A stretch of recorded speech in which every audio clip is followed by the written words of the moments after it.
Ini ada soalan-soalan terakhir untuk Dr. Nick. Bukan senang tau. Itulah sebab tu. Senang nak dapat kadang-kadang Dr. Nick ni. Bila yalah kita sebagai orang muda ni kadang-kadang kita macam neglect kan benda ni. Kita macam tak ambil pot kan. Tapi sebenarnya ialah pentingnya bahasa. So saya nak tanya, bahasa yang formal ni adakah bahasa baku yang macam saya, mereka, bila dah masuk aksen macam kalau kita tengok dekat TV kita sendiri, berita ke apa benda di TV banyak menggunakan bahasa yang kita, saya, sedangkan di Singapura masih menggunakan bahasa baku. Betul kan? Betul. Dia masih baku. Saya, kita. Jadi macam mana tu, macam mana boleh ada perubahan tak? Ini dari segi sejarah lah ya. Bahasa Inggeris mengambil masa 300 tahun untuk berkembang dan menjadi bahasa Inggeris sebagaimana wujudnya sekarang. Dan juga masuk bahasa-bahasa Eropah Barat ya, Perancis, Itali, Jerman. Dia berkembang bersama-sama perkembangan dalam masyarakat ya. Revolusi pertanian, revolusi perindustrian dan akhir sekali revolusi saintifik. Lahir bahasa Inggeris dan bahasa-bahasa Eropah Barat bersama dengan kemajuan dalam masyarakat. Dan itu mengambil masa 300 tahun. Kita merdeka dan hanya diberikan 30 tahun daripada tahun 57 kan, sampai kita gunakan dalam tahun 70 apa ya, untuk membina bahasa Melayu daripada bahasa kedai kopi kepada bahasa sains. Tak sempat nak berkembang seperti bahasa Eropah Barat yang maju. So kemajuan kita terbantuk sikit lah. Kita meminjam ribuan perkataan. Tak salah tak bahasa kita meminjam perkataan. Tapi terlalu cepat sehingga orang tak sempat nak ikut. Tapi kita kena, sebab daripada bahasa di kedai kopi dalam masa 30 tahun tu kita kena jadi bahasa di parlimen, bahasa di universiti, bahasa untuk ilmu sains dan teknologi dan sebagainya. Terkejutlah memang. Tapi itu berlaku dalam semua negara yang merdeka pada awal abad ke-20. Ke-21. Dia dulu dijajah ya, oleh Inggeris, Belanda, Perancis. Lepas tu kita semua merdeka, dan daripada merdeka kita kena bina satu lonjatan yang bahasa tu perlu mengambil tugas daripada bahasa di kedai kopi menjadi bahasa di universiti masa 30 tahun. Di Malaysia, Dr. Nick, Malaysia, Indonesia semua kita ada agensi seperti Dewan Bahasa dan Pustaka, dan saya difahamkan Dr. Nick juga pernah menjadi peneraju di sana, dan juga kita ada kumpulan di bawah Dewan Bahasa dan Pustaka yang memberi perhatian tentang perkembangan bahasa dan menjaga. Adakah mereka ini dianggap sebagai, dalam bahasa Inggerisnya, custodian atau penjaga bahasa? Dan apa pendapat Dr. Nick terhadap peranan yang kurang dimainkan sekarang? Ini negara-negara yang dijajah kan. Lepas tu dia merdeka awal abad ke-21 ni kan. Apa yang berlaku ialah for the first time kita kena rancang perkembangan bahasa. Dulu bahasa tu di-develop sendiri. Mengambil masa ratusan tahun. Ya, bahasa Eropah Barat, Inggeris, Jerman, Perancis, Itali dan sebagainya itu mengambil masa 300 tahun. Kita mengalami perancangan bahasa. First time, apa yang dikatakan, kita rancangkan ekonomi, kita rancangkan masyarakat, tapi kita terpaksa rancang bahasa. Satu perkara yang baru. So language planning wujud dalam abad ke-21 ke-20-21 supaya negara yang dulu tertinggal menjadikan bahasanya sampai ke taraf universiti. And itu ialah satu perkara yang artificial, merancang bahasa tu. Bahasa patut berkembang sendiri, tapi kita rancangkan. Dulu tak ada istilah, kita masukkan ribuan istilah. Pinjam Pak, dulu kita pinjam dalam bahasa Arab secara perlahan. Jadi kita tak sangka ini Arab rupanya, kita sangka ini Melayu tau. Naturally lah sebab pedagang dulu kita sangka ini bahasa Melayu, rupa tengok Arab. Tapi Inggeris kita terima mula-mula secara kecil-kecil sajalah. Lamp jadi lampu, sink jadi sinki. Tapi untuk ilmu, ribuan istilah yang susah nak sebut dan sebagainya terpaksa dipinjam. Sebab kalau you tak pinjam perkataan, you tak boleh bincangkan ilmu tu. So perkataan ialah asas kepada pembinaan bahasa. Dan tak malu dalam bahasa, tak malu meminjam, dan kalau kita pinjam jadi hak kita. Kita ubah. Okey. Jadi misalnya pokok palm. Tu kita tak ada istilah untuk pokok palm, kita ambil, kita tukar aja palma. So palma tu bukan Inggeris lagi dah. Melayu. Hak kita dah. Dalam bahasa meminjam tidak perbuatan yang malu, kalau pinjam tak payah bagi balik. Jadi dan bila dah jadi hak kita, kita boleh ubah.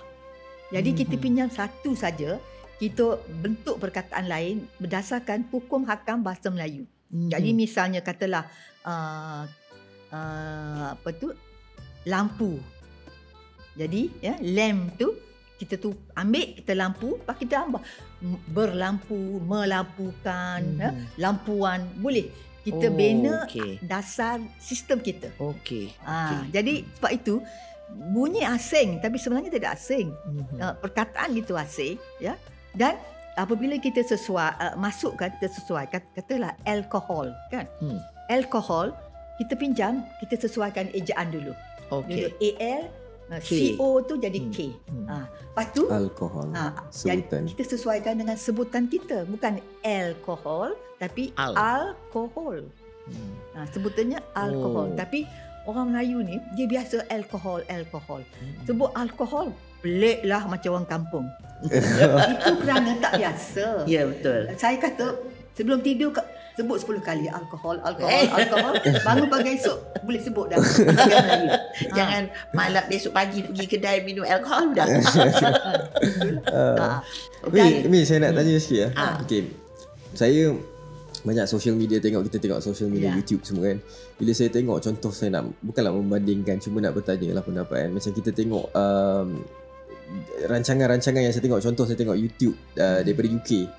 Orang yang berbahasa dia orang, of course daripada all of the clock, Penang saya tak buah. Dia orang ada macam dia orang punya slang lah, London slang semua. Kita pun kita ada kita punya slang, accent kita orang mana semua. Tapi bila bertutur dalam, walaupun rancangan tu bola sepak ataupun rancangan yang casual biasa, dia orang bertutur dengan bahasa English yang standard kan, yang baku. Sedangkan kalau kita ni, kita boleh berbicara dengan biasa. Macam sekarang ni saya nervous tau sebab saya cakap dengan pakar bahasa. Saya takut saya menggunakan bahasa yang salah. Contoh saya pernah tengok dalam TV bila dia masuk interview, dalam berita kot, dia tanya apakah pendapatan saya. Dia nak tanya pendapat, tapi dia kata pendapatan saya. Bila masuk formal tu dia jadi, faham tak? Sedangkan di luar negara tu dia orang boleh membezakan. Sembang biasa okey, tapi bila formal dia orang boleh bercakap. Mungkin bahasa formal dia orang dengan bahasa biasa dia orang mungkin sama kot. Sebab kita ni terlampau banyak perbezaan kot. Macam bila sembang dengan kawan-kawan relax sangat. Tapi bila formal ni tu dia orang kata nak masuk, jadi macam nak masuk satu benda, aku nak kena. Macam sekarang ni saya nervous tau sebab nak cakap bahasa yang proper. Saya takut. Apa pendapat Dr. Jauh sangat jurang kan. Ini satu kesilapan orang Melayu Malaysia lah. Kita terlalu casual terhadap bahasa. Dalam penggunaan sehari-hari tidak dipentingkan penggunaan bahasa yang baik.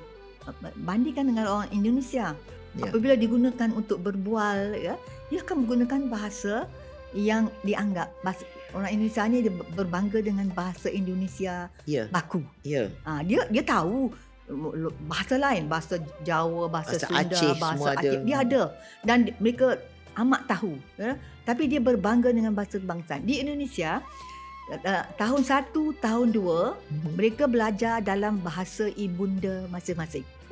Tapi daripada darjah 3 bahasa Indonesia. Maksud ibunda maksudnya macam orang Sunda belajar bahasa Sunda, orang Jawa belajar dalam bahasa Jawa, orang Aceh belajar dalam bahasa Aceh 2 tahun pertama.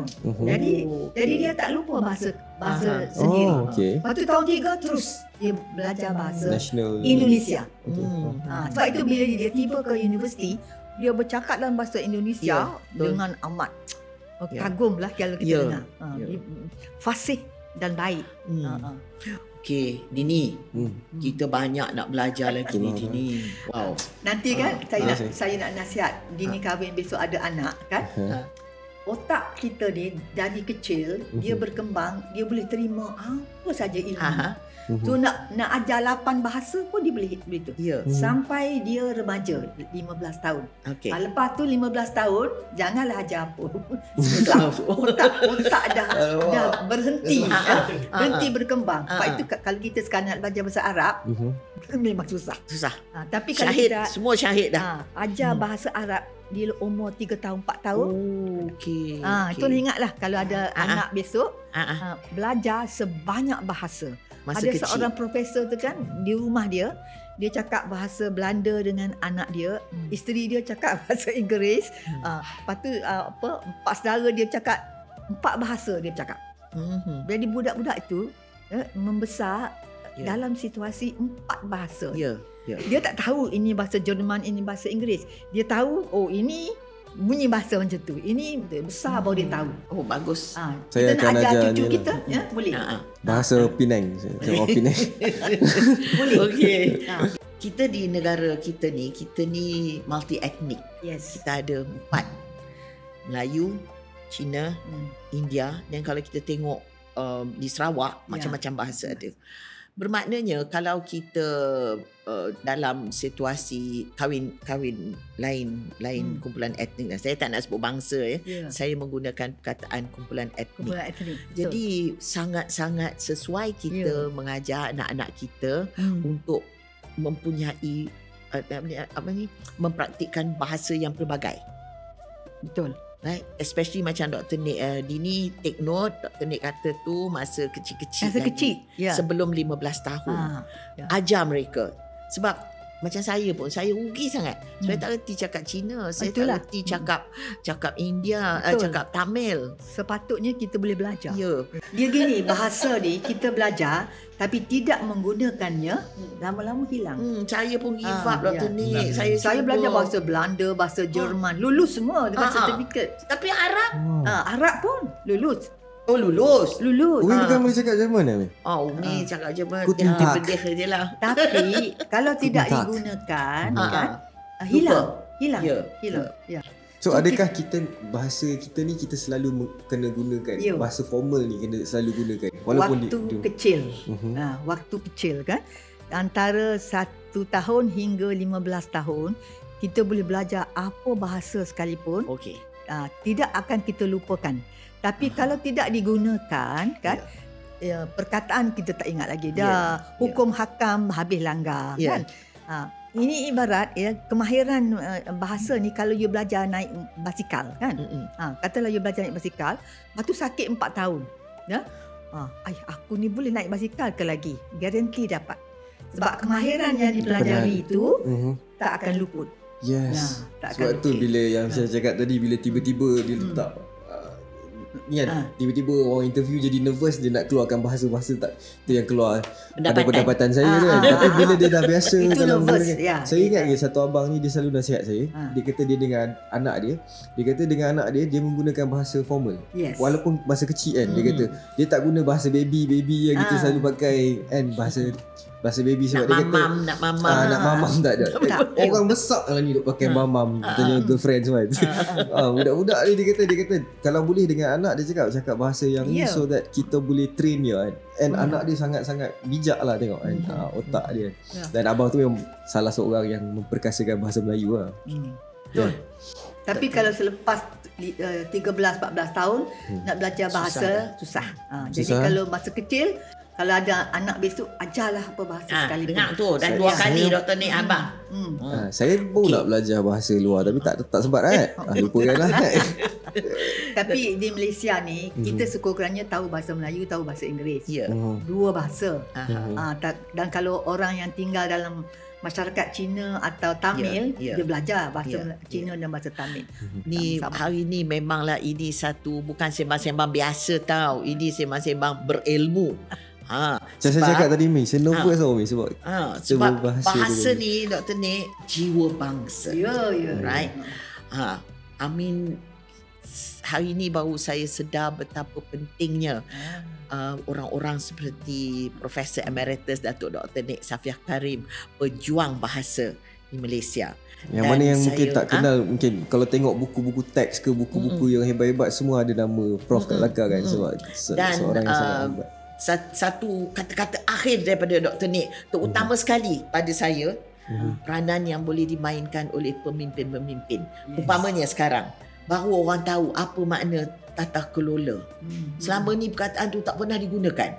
Dan ada perkataan-perkataan seperti yang tinggi, canggih-canggih yang digunakan oleh pemimpin negara yang membuatkan rakyat Malaysia ni biasa. Dr. Nick kalau dekat social media maki-maki, hamun-hamun tu dah jadi dah jadi perkara biasa. Dan ada satu kumpulan yang macam mana nak sebut ya, yang patutnya memperjuangkan dan dalam social media memberi komen-komen yang dapat meningkatkan martabat bahasa dan mengukuhkan lagi adab dalam masyarakat Malaysia. Last kali komen daripada Dr. Nick. Saya nak sebut dengan rasa sedih lah ya. Masyarakat Malaysia sekarang, masyarakat penutur bahasa Melayu, terutama orang Melayu, dianggap masyarakat baru.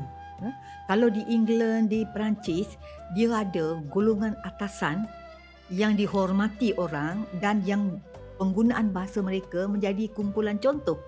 Kalau di England misalnya lulusan University Oxford dan Cambridge dan golongan Lord and Ladies.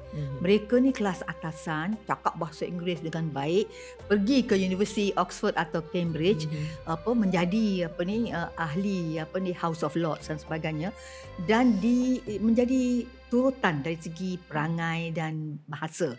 Kita belum mempunyai kumpulan contoh ini. Dalam bahasa Inggeris dipanggil lead group. Kumpulan contoh ni akan bercakap bahasa yang baik, yang dicontohi. Kita tak yang macam tu, sebab kita tak ada lagi. Kita punya middle class apa ya? Orang yang kaya tapi budaya mereka taklah begitu dihormati dan menonjol. Jadi kita harus bina lead group bahasa Melayu di negara kita. Orang lulusan yang tinggi, dihormati, perangai baik, mempunyai kedudukan yang tinggi dan sebagainya, supaya kumpulan contoh ni menjadi golongan yang diikuti oleh orang lain. Memandangkan Malaysia negara muda dan generasi muda dalam 70% daripada rakyat populasi. Populasi adalah orang muda-muda. Mungkin ini satu inisiatif yang tak perlu tunggu kerajaan, Dr. Nick. Orang-orang dalam masyarakat, umpamanya lah saya bagi contoh sikit aja contoh. Kalau kita nampak dalam social media, dan kita pula sebagai warga emas lah yang mempunyai banyak pengalaman, kita nampak, saya galakkan warga emas juga untuk masuk dan melihat apakah yang dibicarakan oleh generasi muda dalam social media. Kita harus memberi komen, dan komen kita itu beradab dan bersopan. Umpamanya kalau misal kata dia maki hamun orang dalam social media, kita itu, saya mendoakan agar Allah memberi anda atau awak hidayah supaya menegur secara berhikmah.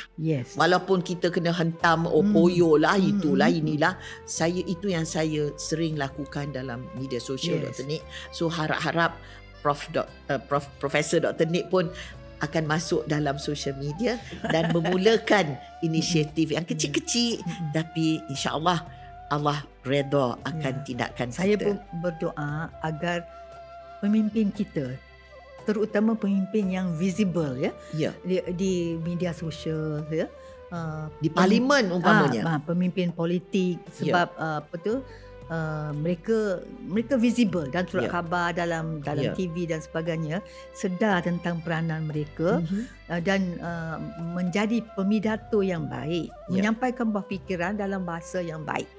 Tak payah menjerit-jerit, menggunakan perkataan-perkataan kasar dan sebagainya. Bukan saja kasar, Dr. Nick, kadang-kadang yang biadab terhadap dan kita harus mempunyai sikap, kalau orang begitu perangai, kita tegur sampai dia sedar. Biar dia pun pemimpin, terutama pemimpin politik kan. Sebab orang politik ni dia amat sedar tentang teguran. dia sensitif. Ya. Ya. So saya bagi pihak rakyat Malaysia lah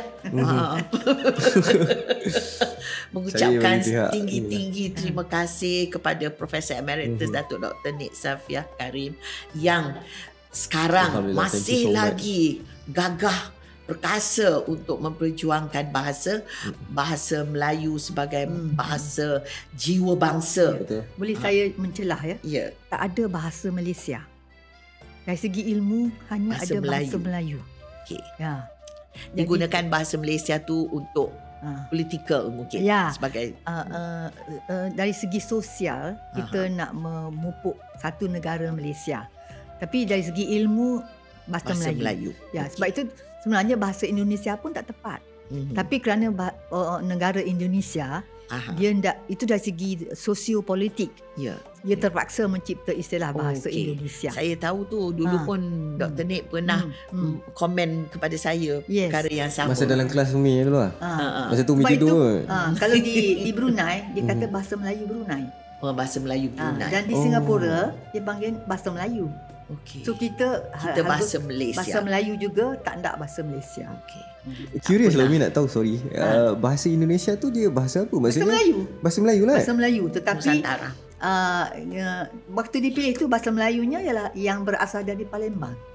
Bahasa Melayu tu ibunya di Palembang. Okey. Yang kita gunakan tu.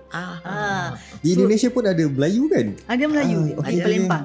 Sebabnya Soekarno orang yang bijak. Dia nak membina sebuah negara Indonesia yang terdiri daripada ribuan pulau dengan tiap-tiap pulau mempunyai bahasa ibunda sendiri. Bahasa ya. Jadi dia kata kita pilih satu bahasa yang akan menyatukan rakyat Indonesia. Dari segi jumlah penutur yang paling besar ialah bahasa Jawa. Tapi Soekarno begitu bijak, dia tak pilih bahasa Jawa. Kerana apa? Bahasa Jawa bertingkat-tingkat. Ada bahasa untuk orang rendah, orang menengah, orang itu. Dia kena belajar beberapa jenis bahasa Jawa. Dan apabila orang Jawa bercakap, dia kena tahu dia di mana letaknya. Di Indonesia, dasar bahasanya ditentukan oleh Presiden pertamanya, Soekarno. Dan Soekarno amat bijak. Walaupun penutur yang paling besar ialah orang Jawa di Pulau Jawa, dia tidak memilih bahasa Jawa untuk bahasa kebangsaan Indonesia. Kerana bahasa Jawa ini bertingkat-tingkat. Bahasa Jawa mesti disedari dari segi orang atas bercakap dengan orang bawah bercakap dengan orang atas dan sebagainya. Jadi kalau kita nak jadikan bahasa Jawa bahasa kebangsaan negara Indonesia, tak akan berjaya lah Indonesia kerana dia akan memisah-misahkan kelas. Ya. Oleh sebab itu, Soekarno dalam kebijaksanaannya memilih bahasa Melayu.